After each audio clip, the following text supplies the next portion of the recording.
Hello friends, मैं आपका mentor A.K. Singh और आज फिर हम अपने यूजीसी नेट लाइब्रेरी साइंस की तैयार करते हैं। और लाइब्रेरी साइंस में आज क्या है, यानी कि आज आपके पुस्तकालय विज्ञान के सूत्र हैं।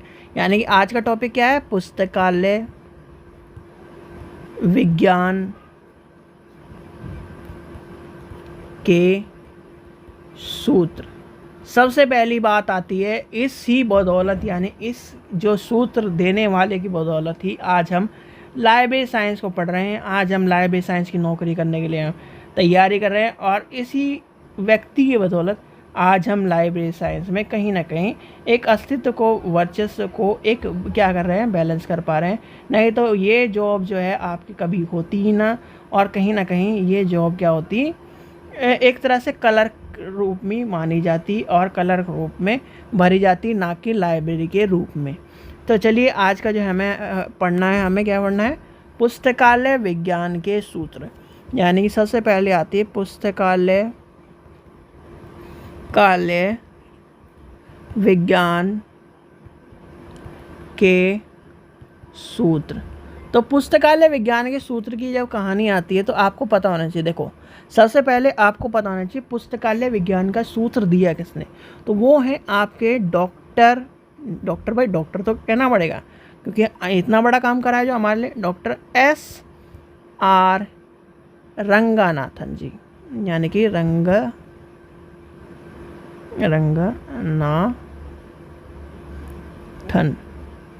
ठीक है।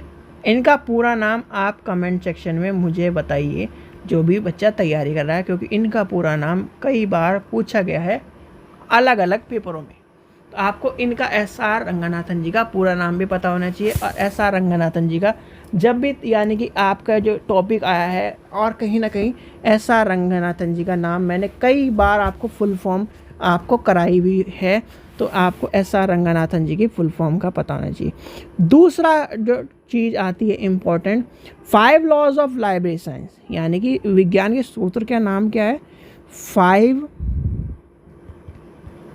Laws of library science. यानी कि 5 लॉज ऑफ लाइब्रेरी साइंस आया कब, यानी कि पुस्तकालय विज्ञान के 5 सूत्र प्रकाशित कब हुए। आपसे ये क्वेश्चन भी पूछा जाता है। तो उसकी डेट क्या है, 1931। चलो आज आपसे एक और क्वेश्चन मिला, 1933 में क्या हुआ था, लाइब्रेरी से रिलेटेड घटना थी। तो 1933 में क्या हुआ था, और जो आपको मैंने पढ़ा भी चुकी है अभी कुछ ही टाइम पहले पढ़ाई। तो यानी 1931 में क्या हुआ, आपके लाइब्रेरी के सूत्र आए, जो कि मैंने आपको कहा था 1910 से लेकर 1950 तक की जितनी भी ईयर है, मैक्सिमम 20-25 ईयर जो हैं माने जाते हैं, उनको सारों को याद कर लो। सारों को अगर आपने 1910 से लेकर 1900 से मान लो 1900, क्योंकि 1906 में भी वो SLA है, SLA के आसपास की जो टर्म है वो भी आपको वो 1910 से पहले वो भी, यानी 1900 से लेकर 1950 तक की, बस इतना याद कर लो ईयर मार्क्स, ये सारे ईयर पूछे जाते हैं। और ALA का तो सबको पता है, जो 1800 में लिखा मिल जाए वो ALA है। ALA सबसे पुराना है, फिर SLA आपका, फिर ILA, फिर आपका, इस तरह पूछे जाते हैं। और ये हर बार पूछा जाता है मैच द फॉलोइंग में। इतना ध्यान रखना, ये क्वेश्चन हर बार मिलेगा आपको। क्या बोलते हैं आपके लाइब्रेरी साइंस में। तो क्या है, यानी कि 1931 में आपको क्या मिल रहा है, 5 लॉज ऑफ लाइब्रेरी साइंस। अब 5 सूत्र क्या कहते हैं, यानी कि हमारे जो 5 सूत्र हैं, 5 लॉज ऑफ लाइब्रेरी साइंस है, 5 लॉज क्या हैं, वो कहते क्या हैं, हमें क्या क्या बताते हैं, हमें बताते हैं जी, यानी कि हमें बताते हैं बुक्स आर फॉर यूज़। यानी कि पुस्तकें उपयोग के लिए हैं। क्या है, पुस्तकें उपयोग के लिए हैं। दूसरा क्या है, फिर आता है आपका एवरी रीडर गेट हिज और हर बुक। यानी कि प्रत्येक पाठक को उसकी पुस्तक मिले। यानी कि क्या कह रहा है, प्रत्येक पाठक को उसकी पुस्तक मिले। अब ये बताओ भाई, जब आप लाइब्रेरी में जा रहे हो तो आप लाइब्रेरी में क्यों जा रहे हो? यानी कि लाइब्रेरी में ज्ञान प्राप्त करने के लिए जा रहे हो, और ज्ञान प्राप्त करने के लिए आपको पुस्तक भी की जरूरत है। तो इसलिए लाइब्रेरी का टर्म है रंगनाथन जी ने कहा भाई पहला तो क्या है, उसकी पुस्तक यानी कि उसके पाठक को क्या करना है, पढ़ाई मिलनी चाहिए, यानी कि उपयोग के लिए हो गई। दूसरा क्या, पुस्तक यानी कि हिंदी में लिख देते हैं प्रत्येक पाठक को उसकी पुस्तक मिले, ये आ जाएगी। फिर आगे चलते हैं, थर्ड नंबर पे क्या आएगा, आप थर्ड नंबर पे बताओ। Every book get its reader, यानी कि प्रत्येक बुक को यानी प्रत्येक पुस्तक को उसका पाठक मिले। भैया आप ये बताओ, आप मेडिकल के स्टूडेंट हो, यानी मेडिकल वाली बुक आपको ढूंढने के लिए उतावली रहेगी कि नहीं रहेगी? यानी कि पाठक को जो मुझे पढ़ ले, आ जाओ मुझे पढ़ने वाला कोई हो, यानी कि इस तरह आपने देखा होगा जब मीम्स आते हैं, इस तरह की भी चीज़ें आपको देखने को मिलेगी, तो ये आपके हो जाएगी। चौथे नंबर पे क्या कहता है, यानी कि चौथे नंबर पे हमारा को बचाना टाइम, यानी टाइम की बात कहता है। सेव द टाइम, किसका टाइम बचाओगे? Of the reader. पढ़ने कौन आ रहा है? आप थोड़ी पढ़ने जा रहे हो, यानी लाइब्रेरी थोड़ी जा रहा है, लाइब्रेरी तो नौकरी करने जा रहा है। तो यानी कि पाठक का समय बचे, और यही समय वाली जो कहानी है ये कहीं ना कहीं लाइब्रेरी को बनाते दबे ध्यान रखी जाती है। लाइब्रेरी में किताबें, जो ज़रूरत की किताबें होती हैं वो आगे रखी जाती हैं, और जो अनज़रूरत की किताबें होती हैं वो पीछे रखी जाती हैं। जब आप लाइब्रेरी में काम करोगे तब इस चीज़ का पता चल जाएगा आपको। ठीक है, आगे चलते हैं, नेक्स्ट देखते हैं। पाँचवा पॉइंट क्या कह रहा है, यानी ग्रोइंग अप। लाइब्रेरी जो है आपकी ग्रोइंग अप संस्थान है, यानी वर्धनशील संस्थान है, और वर्धनशील संस्थान को आपको ऐसे ही नहीं जाने देना। इसी में सारा आपका बजट आ जाएगा, इसी में सारे एम्प्लॉय आते हैं, और इसी में आपको क्या करना है, पूरा का पूरा लाइब्रेरी को मैनेज करके, और यानी कि एक के दो बनाने, दो के चार बनाने, इस तरह की बातें करनी है यहाँ पर बैठे बैठे। यानी कि पुस्तकालय में ये ना हो जाए कि पहले महीने एक आदमी आ रहा था तो अगले महीने भी एक ही आदमी आना चाहिए। पुस्तकालय का मतलब ये, एक आदमी आ रहा था तो अगले महीने 2 आदमी आने चाहिए, 10 आदमी आने चाहिए। यानी कि जिस तरह से हमारे व्यापार में चौगुना क्या होती है, तरक्की होती है, उसी तरह से हमें क्या करना है, लाइब्रेरी में भी चौगुना तरक्की करानी है। नहीं तो आपको क्या कर देंगे, अगले महीने निकाल के बाहर फेंक देंगे। इतनी चीज़ें ध्यान रखना। लाइब्रेरी जो प्राइवेट लाइब्रेरी होती है उसमें क्या करना है, उसमें हमें बहुत सी जगह जो लाइब्रेरी, आजकल लाइब्रेरी में भी टारगेट मिलने लगे हैं, इस चीज़ का भी ध्यान रखना। क्या हो गए, लाइब्रेरी में टारगेट मिलने लगे हैं, तो इस चीज़ का भी ध्यान रखो। चलो जी, अब चलते हैं हम पहले, यानी अपने पहले नियम पर। यहाँ तक कि ये 5 नियम आपको पता चल गए होंगे, 5 नियम रख लेना। आप 5 नियमों के अंदर की कहानी समझते हैं। सबसे पहला क्या कहता है हमें, first law of library science, पुस्तकें उपयोगी के लिए हैं, यानी कि जो उन्हें उपयोग करना चाहता है। अब ये बात मान के चलो, मैं आपको चलो नई सड़क का उदाहरण ले चलता हूँ। नई सड़क आपने सब ने देखे होगी, यानी दिल्ली एनसीआर के आसपास के सब गए होंगे भैया एक बार तो। हर बंदा क्या कहते हैं, नई सड़क जाता है, नई। और आजकल तो संडे मार्केट भी लगती है, आपका संडे मार्केट हो गया, और दूसरा कौन सा कहते हैं उसे, कहते तो यार मुझे भी याद नहीं आ रहा, वो यानी कि पूरी जो मार्केट है वो क्या है, किताबों के लिए, जहाँ पर किताबें बनती भी हैं, छपती भी हैं, सारे के सारे ऑफिस भी हैं, वो यानी नाम मुझे भी याद नहीं आ रहा, मुझे भी मेरे मन में घूम रहा है नाम। चलो बीच में पढ़ाते पढ़ाते याद आया तो मैं बताऊंगा। तो मतलब ये है, हर जगह आजकल के स्टूडेंट घूम रहा है किताबों के लिए।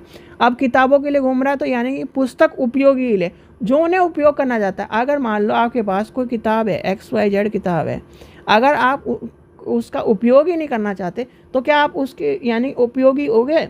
यानी पुस्तक के उपयोग, जो उसका उपयोग करना चाहता है उसके लिए उपयोगी है, और उसको क्या करना है, उसको उसका यूज़ करने के लिए क्या करना है, उसका सामान देना, यानी उसे पुस्तकें देनी है।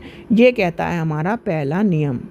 दोबारा वीडियो पता नहीं किस तरह से पॉज हो गई थी। तो यानी कि हम पढ़ रहे थे पुस्तकालय के, यानी कि आपका पहला रूल जो आपका क्या कहता है, पहला जो लाइब्रेरी 5 रूल्स जो हैं उसमें पहला क्या क्या कहता है आपका, पुस्तकें उपयोग के लिए हैं। यानी कि पुस्तकें जो होती हैं वो उपयोग के लिए। अब पुस्तक के उपयोग के लिए इसके अंदर क्या क्या पढ़ना है हमें, वो सब चीज़ें आपको पता होनी चाहिए। ये तो कहानी है आउटर, यानी कि जो लाइब्रेरी में साइंस में बच्चे जो गड़बड़ करते हैं, लाइब्रेरी साइंस में जो कमी छोड़ते हैं वो यही है। तो सबसे पहले आती है पुस्तक के उपयोग के लिए इसका क्या है, निर्थार्थ क्या है, यानी इसके अंदर के पॉइंट्स क्या क्या हैं जो हमें अंदर की चीज़, जैसे कि हमारे ये नहीं कि छोटे छोटे पेपरों की तरह हमसे पूछ लिया जाए 5 ये दूसरा लॉ क्या कहता है, तीसरा लॉ क्या कहता है, ये नहीं पूछे जाते आज के टाइम पे। पूछे जाते हैं तो अंदर की चीज़ें पूछी जाती है। तो सबसे पहला आता है आपका यानी पुस्तकालय की अवस्था, यानी कि लोकेशन। सबसे पहली बात आती अवस्था। अगर आप ये बताओ आपके घर से कोई शिक्षण संस्थान दूर है तो आप वहाँ रहना, यानी कि आपको हॉस्टल लेना पड़ेगा हालत में। यानी कोई भी आपका कार्यस्थल आपका दूर है तो क्या करना पड़ेगा, या तो आप अपने कार्यस्थल को ऐसी जगह ढूंढोगे आसपास, या फिर ऐसी जगह ढूंढोगे जहाँ से समय कम लगता हो। फिर आपको शिक्षण संस्थान जाना है, शिक्षण संस्थान आपके अपने आसपास ढूंढोगे। अगर दूर है तो फिर वही हॉस्पिटल फैसिलिटी लेनी पड़ेगी। तो यानी कि हम ऐसी सबसे पहली चीज़ हम क्या है, यानी साइकोलॉजी नेचर क्या कहता है, हमें कार्य वहाँ पर करना है जहाँ पर यानी कि हम अपनी फैमिली के पास भी रह सकें, अपने ज्ञान को आसानी से प्राप्त भी कर सकें और अपनी जॉब को भी आसानी से प्राप्त कर सकें। ये आपको मैं सारे पॉइंट लिख देता हूँ, फिर आपको ब्रीफली समझा दूँगा। आखिरी क्या कहता है, यानी पुस्तकें काल्य के कर्मचारी। अब कर्मचारी वाला जो पॉइंट है वो दोनों में आएगा, एक पहले सूत्र में भी आएगा और 5वें सूत्र में भी आएगा। यानी कि वहाँ पर क्या करना है, कर्मचारी को ग्रोइंग अप संस्थान के तौर पर करना है, और यहाँ पर क्या करना है, जो प्रथम सूत्र कहता है वो क्या कहता है, वो कहता है पुस्तकालय के जो कर्मचारी हैं उसकी अनिवार्यता। अगर आपकी ये बात मान के चलो, आप कोई दुकान खोल रहे हो, आप लाइब्रेरी ऑन कर रहे हो, लाइब्रेरी में अगर पुस्तकालय का यानी कि जो कर्मचारी ने लाइब्रेरियन ही नहीं है तो वो पुस्तकालय चल पाएगा, नहीं चल पाएगा। अगर किसी रेस्टोरेंट में अगर कोई वेटर ही नहीं है तो वेटर चल पाएगा, यानी नहीं चल पाएगा। तो सॉरी वेटर बोलो, जो खाना बनाने वाला है कुक है नहीं है तो वो क्या, शेफ़ जो नहीं है तो क्या चल पाएगा, यानी कि जो मेन आदमी है वही ना हो तो वो सब चीज़ें नहीं चल पाएगी। तो इस तरह से ये चलते हैं। तो सबसे पहला पॉइंट लेके चलते हैं हम, पुस्तकालय की अवस्था यानी लोकेशन। अवस्था क्या कहती है, अगर पुस्तकालय यानी कि उपयोगी के लिए, यानी कि मान के चलो मुझे उपयोगी चीज़ क्या है, हमें चाहिए, मुझे लाइब्रेरी चाहिए। लाइब्रेरी ऐसी जगह है कि मेरे, यानी कि मान के चलिए ये आपका पूरा का पूरा शहर का नक्शा है, यानी कि ये लोग आप यहाँ रहते हो, जो सारी फैसिलिटी वो यहाँ पर है, जो सब चीज़ें यहाँ पर हैं, और ये है बिल्कुल जंगल, यहाँ पर लाइब्रेरी खोल दी। यहाँ आना आता ना जाता, ना क्या नाम ट्रांसपोर्ट फैसिलिटी, ना कुछ फैसिलिटी। तो क्या होगा, पुस्तकालय चलेगा नहीं जी, 4 दिन में बंद हो जाएगा, यानी कि 4 दिन बाद बंद हो जाएगा। ठीक है, वही बात है कि जैसे एक पुरानी कहावत है कि जैसे कहते हैं ना कि स्कूल के सामने हमें क्या खोलनी चाहिए, स्टेशनरी की दुकान। ठीक है, स्कूल के सामने क्या खोलनी चाहिए, स्टेशनरी की दुकान, जो ज़रूरत की चीज़ें, यानी कि जहाँ पर जो ज़रूरत है। जैसे कि आप मान के चलते स्कूल के सामने स्टेशनरी की दुकान खोल ली, आपने कॉलेजों के सामने या फिर आसपास आपने क्या नाम खाने की दुकान खोल ली, इस तरह की जगह खोल ली। अब जब ये सब चीज़ें होंगी, इसकी डिमांड होगी, आप क्या करोगे, आप जैसे मेडिकल स्टोर यानी कि हॉस्पिटलों के पास आपको मेडिकल स्टोर की दुकान मिलती है, क्यों मिलती है, क्योंकि वो आवश्यकता है, यानी कि क्या है, पुस्तकों की, जैसे हमें क्या है उसकी आवश्यक, उपयोगी के लिए। उपयोगी क्या है, उपयोगी करना, मरीज उपयोगी है, उसमें आके जा दवाई लेगा। तो वैसे ही क्या कह रहा है, पुस्तकालय की अवस्था, यानी पुस्तकालय की अवस्था। फिर आता है पुस्तकालय के कार्य समय। अब ये क्या कहता है, इस सूत्र में क्या निर्धारित किया गया है कि जहाँ तक संभव हो पुस्तकालय अधिक से अधिक समय के लिए खुला हो। सबसे पहली बात आती है, अब आज के टाइम पे ट्रेंड क्या चला है, 24 आवर का, यानी कि 24 आवर में जैसे आजकल रीडिंग रूम होते हैं तो वो 24 आवर खुले रहते हैं, यानी और वो भी 3 पार्ट में डिवाइड होते हैं, कोई 4 पार्ट में, यानी 6-6 घंटे में 4 पार्ट में डिवाइड है। बहुत सारे 2 पार्ट में डिवाइड है, 12-12 घंटे में। बहुत सारे यानी कि अलग अलग तरह से डिवाइड करे हुए गए हैं ये संस्थान है। यानी कि आपको इनका पता होना चाहिए कि कैसे कैसे ये किस किस संस्थान, यानी किस किस रूप में खुले गए हैं, किस किस रूप में, यानी कि आपको इनका बस पता होना चाहिए। जैसे 8-8 घंटे, 8 ये 24 यानी 8-8 घंटे में खुले हैं, 12-12 घंटे में खुले हैं, 6-6 घंटे में खुले हैं। तो यानी कि कार्यस्थल पुस्तकालय का कार्यस्थल इस समय ऐसा होना चाहिए जहाँ पर यानी कि पाठक जो है उसमें आ सके। अब आपने मान के चलो, आपने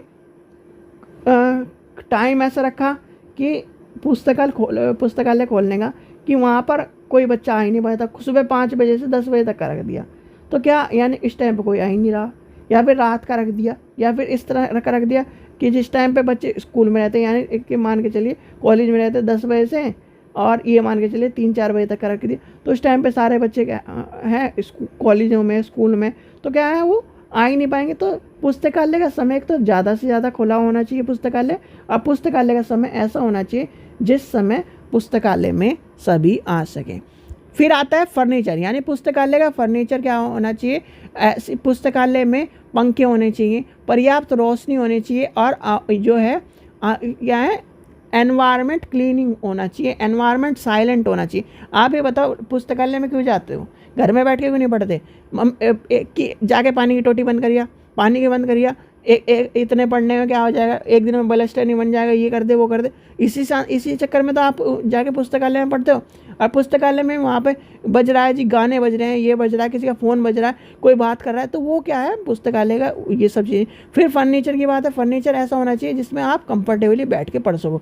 ऐसा नहीं कि उसकी क्या नाम एक टांग टूटी हुई है कुर्सी की और उस पर बैठ के पढ़ना पड़ रहा है, खड़े होकर पढ़ना पड़ रहा है। तो यानी कि ये कहता है कि पुस्तकालय जो उपयोगी के लिए उसके अंदर ये फंक्शन भी इम्पोर्टेंट है। और ये वाला क्वेश्चन जो फर्नीचर वाला क्वेश्चन है, ये अभी कुछ टाइम पहले कोई सा पेपर हुआ था लाइब्रेरी का, उसमें भी आया था।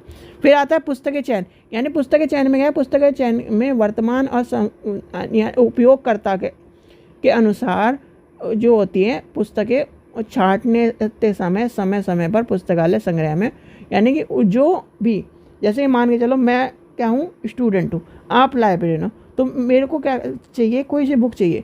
आपने देखा होगा कि एक नीचे लिखा होता है, जब भी हम लाइब्रेरी में कुछ टाइम के में सजेशन क्या मिलता है, सजेशन मिलता है कि आपको किस तरह की बुक मंगानी है। नहीं तो आप एप्लीकेशन लिख के क्या कर सकते हो, लाइब्रेरी से रिक्वेस्ट कर सकते हो कि सर मुझे इस तरह की, यानी इस तरह मैं यहाँ पर इस तरह की तैयारी कर रहा हूँ, आप इस तरह की बुक भी इशू करनी चाहिए, यानी आपके पास होनी चाहिए। तो वो क्या है सजेशन। तो यहाँ पर चयनित यानी पुस्तकें चयन में वो आते हैं कि पुस्तकें अपने हिसाब से चयन कर सकें। पुस्तकें ओपन यानी ओपन एक्सेस वाला भी है कि आपने जाकर अपना बुक उठाई अपने हिसाब से चयन कर सकें, वो सब चीज़ें सजेशन वाली चीज़ें ये सारी आती हैं इसमें। फिर आते हैं पुस्तकालय के कर्मचारी की बात, यानी पुस्तकालय कर्मचारी की बात क्या आती है।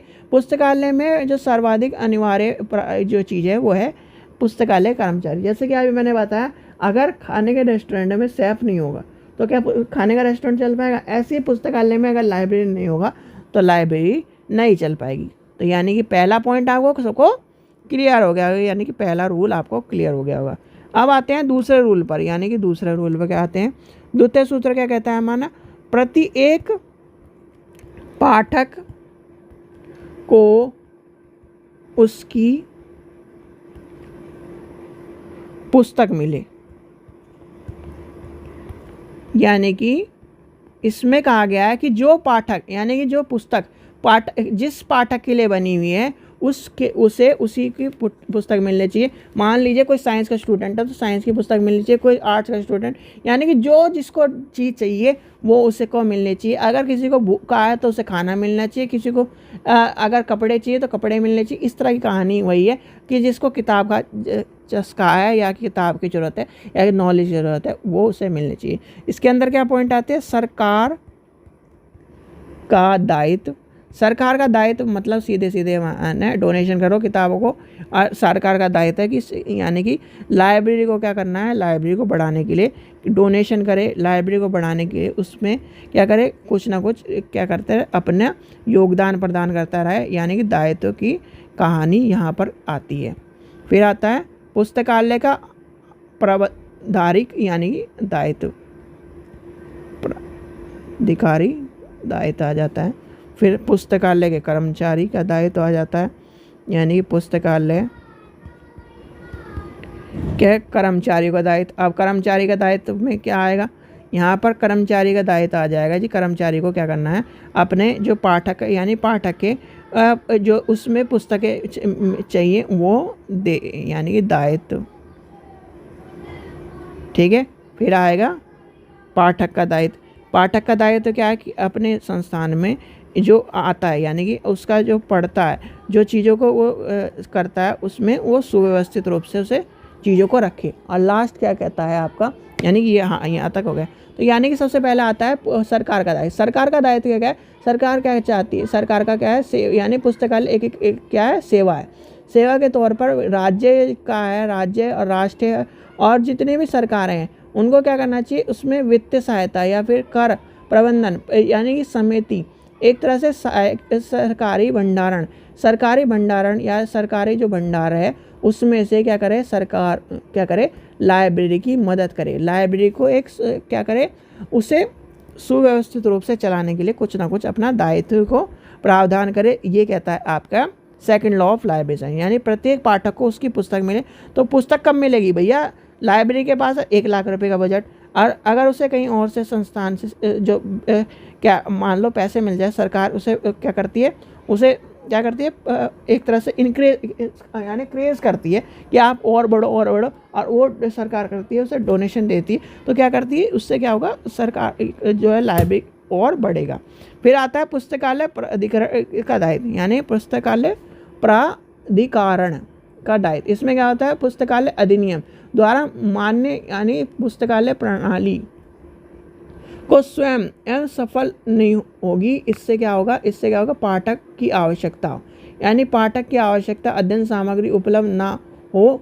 पुस्तकालय के पाठक के मध्य जितनी भी स्थापित चीज़ें हैं, यानी कर्मचारी, इस चीज़ को क्या करना है, हमें एक तरह से नियंत्रण करना है। कर्मचारियों का काम क्या है, इन सब चीज़ों को नियंत्रण करके लेके चलना है। जैसे लाइब्रेरी नहीं है या फिर कुछ चीज़ नहीं है, कुछ किताबें नहीं है, तो उसको मैनेज करके लेके चलना है, वो वाले पॉइंट इसमें आ जाएगा। फिर आता है पुस्तकालय कर्मचारियों का दायित्व। पुस्तकालय कर्मचारियों का दायित्व क्या है, अच्छे और उपयोगी पुस्तकों का चयन करे। कुशल पुस्तकालय में क्या है कि अपने जो भी पाठक पढ़ रहा है, जो भी उसे नीड है, यानी प्रत्येक पाठक को उसकी पुस्तक मिले। अब मान लो मुझे कहना चाहिए कि सर मुझे फाइलोज ऑफ लाइब्रेरी साइंस से, कि पाठक को उसकी ज़रूरत के हिसाब से पुस्तकें मिल जाए, टाइम से पुस्तकें मिल जाए, ये है वो है। तो ये सब चीज़ें इसमें आती हैं। फिर आता है पाठक का दायित्व। पाठक का दायित्व क्या है, पाठक का दायित्व एक पुस्तकालय के प्रति ये है कि वह एक क्या करे, एक पुस्तकालय को अपने अंक यानी अपनी तरह ही अपना भवन मान के एक शेष नागरिक की तरह पुस्तकालय में सुव्यवस्थित रूप से ज्ञान की प्राप्ति करे। सुव्यवस्थित रूप से ज्ञान की प्राप्ति करने के लिए उस संस्थान को जोड़े, और हर जो पाठक जो ज्ञान की प्राप्ति कर रहा है वो उसमें आए। उसका ये दायित्व है कि जो वो पढ़ रहा है, उस किताब निकाल रहा है या कहीं से किताब ले रहा है, तो उसके साथ मतलब गलत काम ना करे। जैसे किताब में बहुत सारे बच्चे करते हैं, पन्ने फाड़ लेते हैं। किताब का यूज़ करें, किताब को और भवन को और जो उसकी सामग्री है उनको अपना हिस्सा मान के चले, ये इसका दायित्व है। तीसरा रूल क्या कहता है आपका, third rule of library science क्या कहता है आपका, तीसरा रूल क्या कहता है बताओ, प्रत्येक पुस्तक को उसका पाठक मिले। यानी कि प्रत्येक पुस्तक को उसका पाठक मिले, ये बात आती है। यानी कि प्रत्येक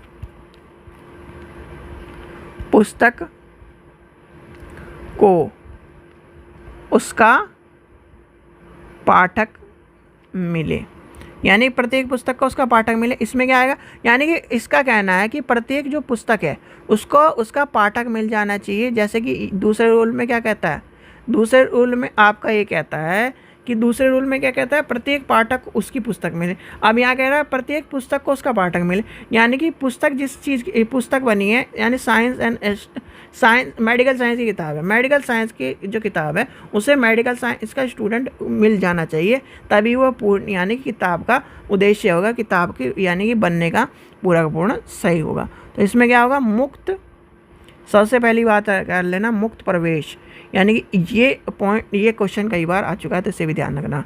फिर आता है निर्धानी सेल्फ, यानी ओपन सेल्फ होनी चाहिए, सेल्फ व्यवस्था। यानी आपने देखा होगा कि बहुत सारी जगह ताला मार के रखी जाती, वो किताब नहीं होती। पहली बात तो लाइब्रेरी में कहीं भी ताला मार के रखा नहीं जाता, पर आजकल बहुत सारी जगह लाइब्रेरी में ताला की प्रक्रिया भी देखी जा रही है आजकल। मैंने भी 1-2 विज़िट करी है लाइब्रेरी, वहाँ पर ताला मार के रखते हैं, पता नहीं क्या चक्कर चल रहा है, बच्चे किताब चोरी कर रहे हैं या फिर कुछ भी जो भी है। अब वो तो भैया वहीं की लाइब्रेरी को पता होगा, पर मैंने इस तरह का देखा है। ठीक है, चलिए नवीन पुस्तकालय प्रदर्शन, और आपका आएगा पुस्तकालय सूची, पुस्तकालय सूची। ठीक है, और आपका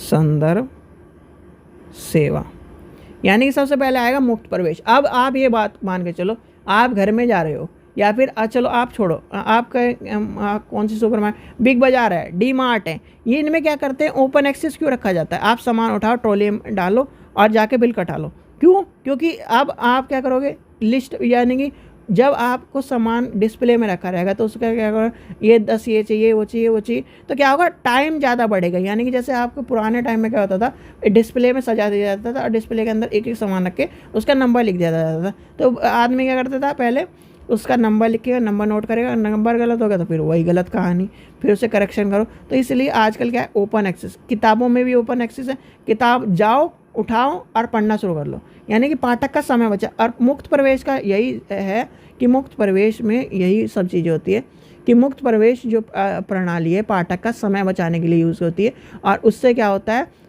जो स्वयं स्वतंत्रता होती है कि कहाँ पर कौन सी पुस्तक और कौन सी सामग्री को पढ़ना है और वो जाकर पढ़ सके।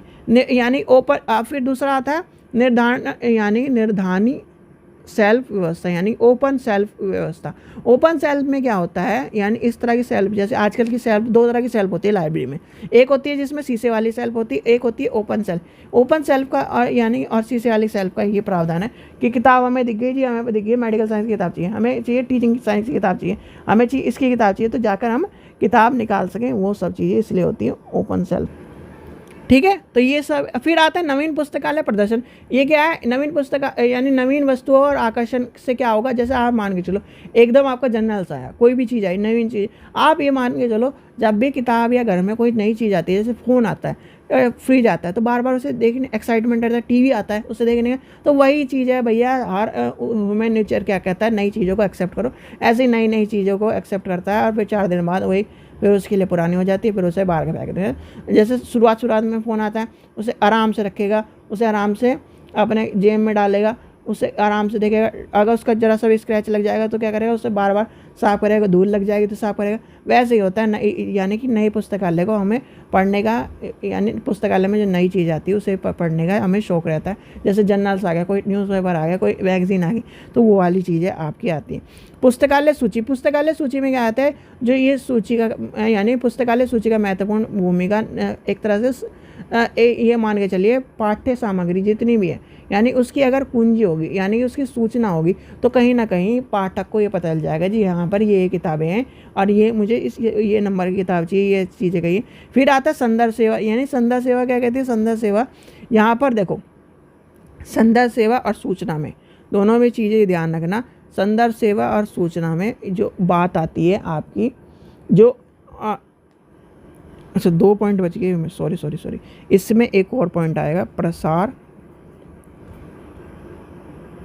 5 7 पॉइंट है इसके अंदर, प्रसार, और लास्ट बचा है आपका पुस्तक चयन। ठीक है, पुस्तक चयन में वही आ जाएगा ऊपर वाला, तो यानी कि यहाँ पर ये आ जाएगा, यानी संदर्भ सेवा और जो ये है आपका सूची। अगर इसमें आप, यानी आपने देखा होगा कि लाइब्रेरी में घुसते ही आपको साइड में छोटे छोटे बॉक्स से मिलते हैं, वो क्या होते हैं, वही आपका होते हैं कैटलॉग कार्ड। और कैटलॉग कार्ड क्या होता है, कैटलॉग कार्ड से हमें अगर कहीं पुस्तक नहीं मिलती है तो क्या करता है कर्मचारी, उनको उठाकर उससे क्या है, उसकी सहायता से आपके पुस्तकों को ढूंढते हैं। प्रचार में क्या है, वार्षिक रिपोर्ट, पुस्तकालय के बुलेटिन और पत्रिकाएं जो मुद्रित, ये सब चीज़ें हैं, ये क्या आते हैं, इसमें आते हैं, यानी कि इसका शक्तिशाली माध्यम माना जाता है। उसके बाद आता है लास्ट बचता है आपका, यानी कि पुस्तकालय चयन। पुस्तकालय का यानी पुस्तकों का चयन, यानी पुस्तकालय में उपयोगी पुस्तकों का चयन प्रक्रिया होती है। इसमें ध्यान देने योग्य बात यह है कि पुस्तकालय में जो जितनी भी किताबें वो वर्तमान और भविष्य के अनुसार हो और हमें वो अपने आप चयन करने का मौका मिले। ठीक है, ये आ गई बात। अब चलते हैं चौथा लॉ, यानी कि fourth law of library science आपका आ जाता है। Fourth law of library science में क्या आता है आपका, बताओ क्या है? पाठक का समय बचाओ, यानी कि पाठक का समय बचाओ। इसमें क्या आएगा? पुस्तकालय का स्थान, यानी कि पुस्तकालय का स्थान ऐसी जगह पे होना चाहिए जहाँ पर कम से कम समय लगे और पाठक अपने पुस्तकालय में पहुँच जाए। मुक्त द्वार प्रणाली, यानी मुक्त द्वार प्रणाली आपको पता है क्या होती है? ठीक है। फिर आता है वर्गीकरण, वर्गीकृत संयोजन, संग्रहण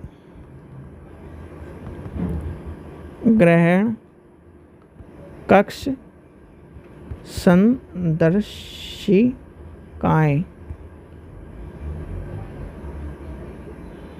और आपका है पुस्तकालय सूची। ठीक है, ये आ जाएगा। यानी कि आपको क्या करना है, इसमें सारे के सारे वो जो चीज़ें आ जाएंगी जिससे क्या होता है, पाठक का समय बचता है। और पाठक का समय कैसे बचता है भाई? पुस्तकालय के स्थान, अगर मान के चलो आपका स्कूल आपसे क्या है 50 किलोमीटर दूर है, या आपसे क्या है 100 किलोमीटर दूर है, तो आने जाने में टाइम वेस्ट हो जाएगा। तो ऐसी जगह होना चाहिए आपका स्कूल जो आसपास में हो, आपका टाइम बचे। पुस्तकालय भी ऐसी जगह होना चाहिए जहाँ पर आपका टाइम बचे, और टाइम बचेगा आप ज़्यादा पढ़ सको। मुक्त प्रणाली, यानी मुक्त प्रणाली क्या है? मुक्त प्रणाली में आपका आ जाएगा मुक्त प्रणाली। इस प्रणाली में आपने जितने पाठक होते हैं अपने विषय को, पुस्तकालय को चयन की सुविधा प्रदान करती है। इसमें पाठक कम से कम समय में अपनी क्या होती है, पुस्तकों का प्राप्त कर सकता है। जैसे यानी बहुत सारी जगह होती है कि क्या होती है, जो किताबें रखी होती है वहाँ पर भी 2-3 गेट लगे होते हैं, जिससे क्या हो, मुक्त प्रवेश ना हो। तो मुक्त प्रवेश का मतलब ये है कि आप जाओ, क्लास किताब लो, अपनी रीडिंग रूम में बैठ के किताब पढ़ लो, वो वाली बात है। वर्गीकरण यानी कि वर्गीकरण संयोजन की बात है। इसमें क्या, इस व्यवस्था में क्या होता है, पाठक जो भी विषय या उसके संबंधित विषय की सूचना पुस्तक को एवं उसकी व्यवस्थित नहीं मिलती है, तो उसे क्या करता है, पुस्तकें प्राप्त करने के लिए कम से कम समय लगाता है, और इस व्यवस्था के अधिक उपयोगी बनाया जाता है। किसके द्वारा? पुरानी पुस्तकों के व्यवस्था के द्वारा। और वर्गीकरण व्यवस्था का जो कार्य, यानी वर्गीकरण जो पुस्तकों का कार्य होता है उसके द्वारा। ठीक है। फिर आता है, यानी कि फिर आता है संग्रह कक्ष। संग्रह कक्ष की बात आती है। संग्रह का यानी पाठक के समय की बचत करने के लिए ग्रंथालय में संग्रह कक्ष के प्रावधान का मार्गदर्शित प्रणाली होती है, जिसके मार्गदर्शन के टैग यानी लगाया जाता है, और टैग लगाने के पाठक को आसानी से पुस्तक मिल सके। जैसे कि आपने देखा होगा कि एक अलमारी के ऊपर लिखी होती है कि इसमें एजुकेशन की किताब है, इसमें साइंस की किताब है, इसमें मैथ की किताब है, वो टैग वाली, वो वाली कहानी बता रहे हैं हम, ये कहानी है। फिर आता है पुस्तकालय सूची। पुस्तकालय यानी पुस्तकालय सूची में पाठक विभिन्न आगमन और मांग की पूर्ण हेतु पुस्तकालय के अपने लेखक, विषय कार्य और ये जो संपादक है उसकी सूची के अनुसार क्या होता है, पुस्तकालय में किताबें रखी जाती हैं। ये सारा आपका आ जाएगा चौथे रूल में। लास्ट बचता है वर्धनशील संस्था, यानी कि पुस्तकालय एक वर्धनशील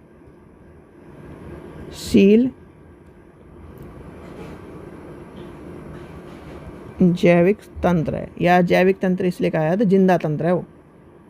ठीक है, ये संस्थान है, दोनों में कुछ मिले, ऑर्गेनाइजेशन।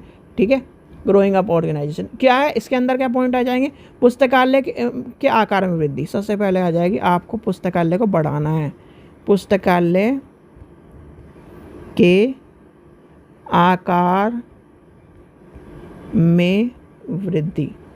पुस्तकालय के आकार में वृद्धि क्या करनी है, यानी पुस्तकालय में इसमें क्या आता है, जितनी भी संस्थान है, यानी कि कोई भी संस्थान किस लिए ओपन हो रहा है, उसे बढ़ाने के लिए। तो ये सब चीज़ें आपकी आ जाएगी पुस्तकालय में बढ़ाने के लिए, इसमें आ जाएगा सबसे पहले। फिर आता है दूसरा नंबर पे, यानी कि आपको मैं इसके साथ कैसा पुस्तकालय के आकार में वृद्धि। भाई आप ये बताओ, आप कोई भी रेस्टोरेंट खोल लो, कुछ भी चीज़ खोल लो, तो आप क्या कर रहे हो, मुनाफा कमाने के लिए तो खोल लो। तो ऐसी पुस्तकालय में जो चीज़ें हैं, यानी कि पुस्तकालय इसलिए ओपन होना चाहिए, उसका आकार को बढ़ा, यानी एक दिन, पहले दिन एक आदमी आ रहा है, दूसरे दिन 2 आदमी आने चाहिए, तीसरे दिन 4 आदमी आने चाहिए। दूसरा क्या, फिर इसके बाद क्या कहता है, पाठकों में वृद्धि, वही आपका आना चाहिए कि भैया पाठकों में वृद्धि होनी चाहिए। दिन पर दिन क्या कहते हैं वो एक कहावत है ना, दिन प्रतिदिन चौकाई, इस तरह की कहानी है, मुझे वो कहावत याद नहीं आ रही। तो यानी कि आप ये बताओ, आप कोई बिजनेस करना चाहते हो, आप ये पहले इस साल ही सोचते हो कि 10 लाख रुपए बिजनेस हुआ, फिर अगले साल ये सोचोगे उससे और बड़े, तो वही चीज़ आ जाएगी। यानी इसमें क्या है, पाठकों में वृद्धि और ऊपर क्या आ रहा है, आकार में वृद्धि। यानी कि आज आपने 100 गज में लाइब्रेरी खोली, कल आप सोचोगे 200 गज में, फिर आप सोचोगे 300 गज में, और पाठकों में वृद्धि होनी चाहिए। फिर आती है कर्मचारियों में वृद्धि। कर्मचारियों में वृद्धि का कारण यह है जब आपका संस्थान यानी कि ऊपर के तीनों यानी ऊपर के दोनों बढ़ेंगे तो अपने आप बढ़ जाएंगे। भैया आप ये बताओ, आप 100 आदमियों की पुस्तकालय है तो उसमें 2 आदमी काम चल लेते हैं, फिर क्या है 200 आदमी में 4 चाहिए। इस तरह से यानी कि कर्मचारियों के में वृद्धि होनी चाहिए। फिर आगे आते हैं उसके संचाल यानी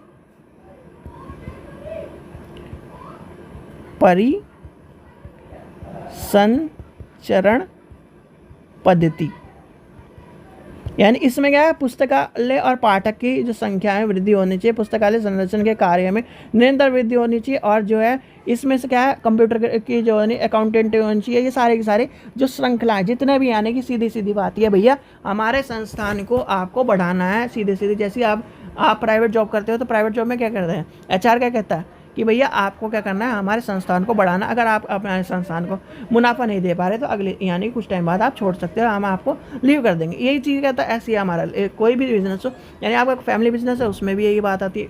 ये सब चीज़ें आपको पता होनी चाहिए। ठीक है, तो ये था आज का टॉपिक जो आपको बताया गया। आशा करता हूँ आपको वीडियो पसंद आई तो लाइक करें, चैनल को सब्सक्राइब करें, वीडियो को ज़्यादा से शेयर करें, और UGC नेट के प्रीवियस ईयर के पेपर जरूर कर लें, क्योंकि उनसे बिना कुछ नहीं है। प्रीवियस ईयर के पेपर कंप्लीट जरूर कर लें, और अगर आपको हमारे से चाहिए तो हमारा लिंक डिस्क्रिप्शन में दिया गया है, वहाँ से जाकर ले सकते हैं। Thank you.